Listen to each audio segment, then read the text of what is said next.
Hello students, welcome to our channel. நம்ம இப்போ பார்க்க போகிறது 12ஆம் வகுப்பு பொருளியல் வங்கியியலை பார்த்துக்கிட்டு இருக்கோம். 6.4க்கு முன்னாடி வரையிலும் நிறைய போட்டிருக்கேன், ஒவ்வொன்றா பார்த்துக்கோங்க. இப்போ நம்ம பார்க்க போகிறது 6.5 வங்கியியல், சென்ட்ரல் பேங்க். இதில் உள்ள வேறு பெயர்கள் என்ன? ரிசர்வ் வங்கி, பணவியல் அதிகார அமைப்பு அப்படின்னு நம்ம சொல்லுவோம். ஒவ்வொரு நாட்டிற்கும் ஒரு மைய வங்கி வேண்டும் அப்படிங்கிறத பிரிசல்ஸ் மாநாட்டின் மூலமாக ஒரு முடிவு எடுக்கப்பட்டது. அதன் அடிப்படையில் ஒவ்வொரு நாட்டிற்கும் ஒவ்வொரு மைய வங்கி அமைக்கப்பட்டது.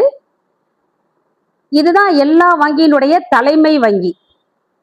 இந்தியாவில் இந்திய ரிசர்வ் வங்கி என்று அழைக்கப்படுகிறது.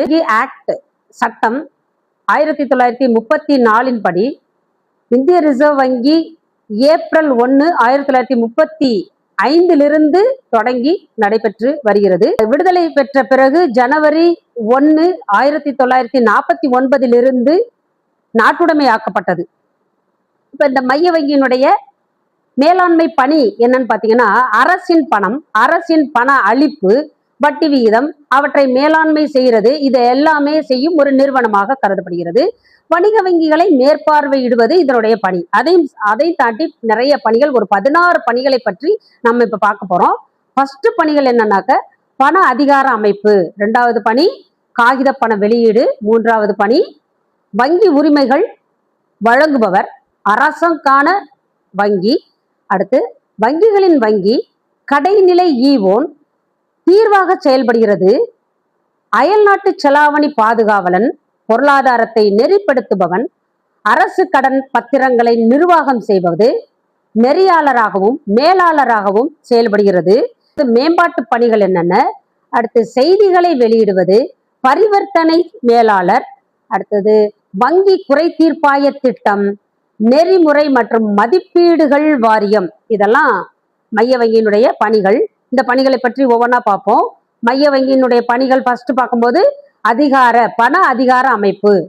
முழு பணம் சார்ந்த அதிகாரத்தை அனைத்தையும் மைய வங்கியிடம் தான் உள்ளது. பண அளிப்பை கட்டுப்படுத்துவதன் மூலம் அயல்நாட்டு செலாவணிகளை நிலைப்படுத்துகிறது. சாதகமான செலுத்து சமநிலையை பேணுதல், நிதி நிலைத்தன்மையை ஏற்படுத்துதல், பணவீக்கத்தை கட்டுப்படுத்துதல், வங்கி அமைப்பை உறுதிப்படுத்துதல்.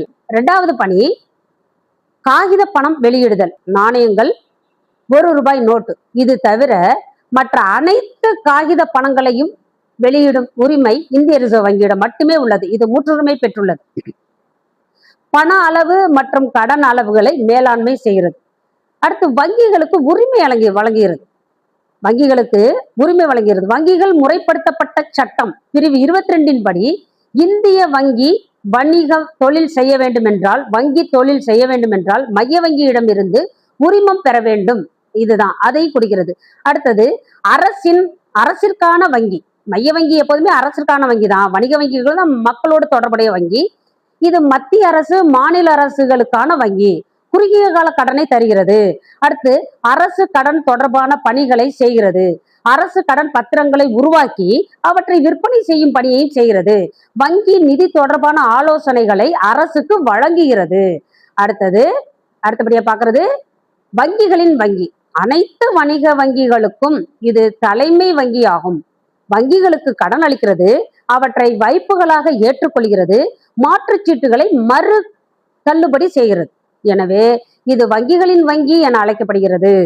அடுத்தது கடைநிலை ஈவோன். கடைசியான நிலையில் ஈவோன் என்னன்னாக்க, வணிக வங்கிகள் தீர்க்க இயலாத நிதி சுமை ஏற்படும் பொழுதும், நிதி சிக்கல் ஏற்படும் போதும், நிதி ஆதாரங்கள் இல்லாத பொழுதும் ரிசர்வ் வங்கி என்ன பண்ணுகிறது? இது கடனை வழங்குகிறது வணிக வங்கிகளுக்கு. அதனால்தான் இதற்கு கடைநிலை ஈவோன் என அழைக்கப்படுகிறது. தீர்வாக செயல்படுகிறது. என்னன்னாக்க, இந்திய ரிசர்வ் வங்கிகள் தனது 14 தீர்ப்பகங்கள் மூலமாக வணிக வங்கிகளுக்கு இடையே நடைபெறுகின்ற பண பரிமாற்றங்களுக்கு ஒரு சமன் செய்கிறது. அடுத்து பரிமாற்ற கருவிகளை பரிமாற்றிக்கொள்ள உதவுகிறது. பரிமாற்றம் தொடர்பான அறிவுரைகளை வழங்குகிறது. அடுத்தபடியா அயல்நாட்டு செலாவணி பாதுகாவலன். இது அயல்நாட்டு செலாவணி இருப்புகளை பாதுகாக்கிறது. அயல்நாட்டு செலாவணி மேலாண்மை சட்டம் 1999 படி அயல்நாட்டு செலாவணி மற்றும் நிர்வாகத்தை மேலாண்மை செய்கிறது. வெளிநாட்டு பணத்தை வாங்கி விற்கிறது. அடுத்து பொருளாதாரத்தை நெறிப்படுத்துகிறது. பணவியல் கொள்கையின் மூலமாக பொருளாதாரத்தை தனக்கு ஏற்றாறு போல நெறிப்படுத்துகிறது.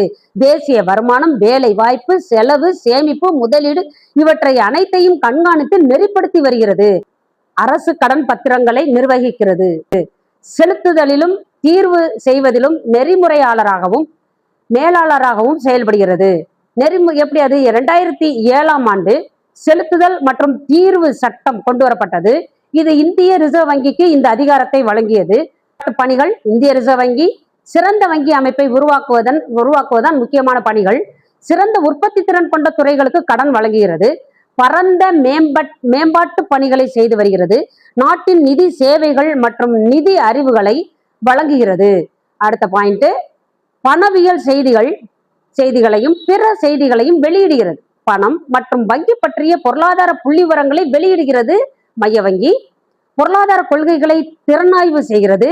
இந்திய ரிசர்வ் வங்கி வெளியீடு என்ன பண்ணுகிறதுனா, இதன் மூலமாக புள்ளி விவரங்களை திரட்டி மாதம், காலாண்டு மற்றும் ஆண்டுதோறும் விவரங்களை வெளியிடுகிறது. அடுத்த பணி,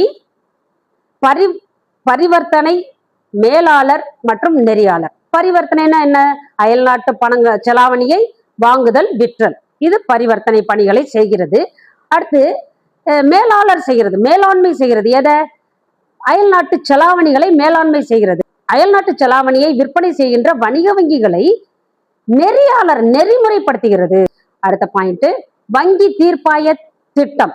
வங்கி தீர்ப்பாயம், இந்திய ரிசர்வ் வங்கி 1995ல இந்திய வங்கி குறை தீர்ப்பாய திட்டத்தை அறிமுகப்படுத்தியது. இதன் மூலமாக ரிசர்வ் வங்கிக்கு வருகின்ற புகார்களையும் அனைத்து குறைகளையும் வங்கி குறை தீர்ப்பாயம் கலைந்து வருகிறது. மேலும் இணைய வழி மூலமாக வருகின்ற புகார்களையும் கலைந்து கணக்கில் எடுத்துக்கொள்கிறது.